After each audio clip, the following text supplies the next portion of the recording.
আজি আন্তঃৰাষ্ট্ৰীয় যোগ দিৱস।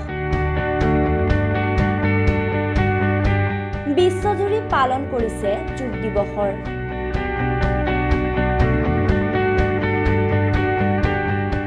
আজি 21 জুন, 10ম আন্তঃৰাষ্ট্ৰীয় যোগ দিৱস। আজি সমগ্ৰ বিশ্বই পালন কৰিছে যোগ দিৱসৰ। মন আৰু শৰীৰ সুস্থ কৰি ৰাখিবৰ বাবে বিশ্ববাসী আজি মগ্ন হ'ল যোগ সাধনাত। 9 বছৰ পূৰ্বে 2015 চনৰ 21 জুনত পোনপ্ৰথমবাৰলৈ ভাৰত চৰকাৰৰ প্ৰচেষ্টাত বিশ্বজুৰি পালন কৰা হৈছিল যোগ দিৱসৰ। এইবাৰ যোগ দিৱসৰ মূল বিষয়বস্তু হৈছে আত্মা আৰু সমাজৰ বাবে যোগ। আজি শ্ৰীনগৰত যোগ চৰ্চাত অংশগ্ৰহণ কৰে প্ৰধানমন্ত্ৰী নৰেন্দ্ৰ মোদীয়ে।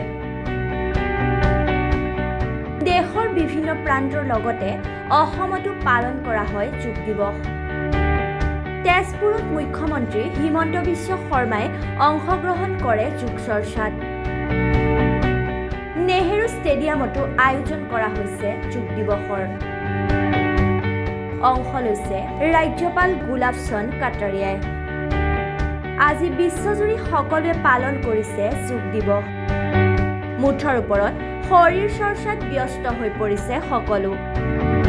News desk report, DS News 24x7।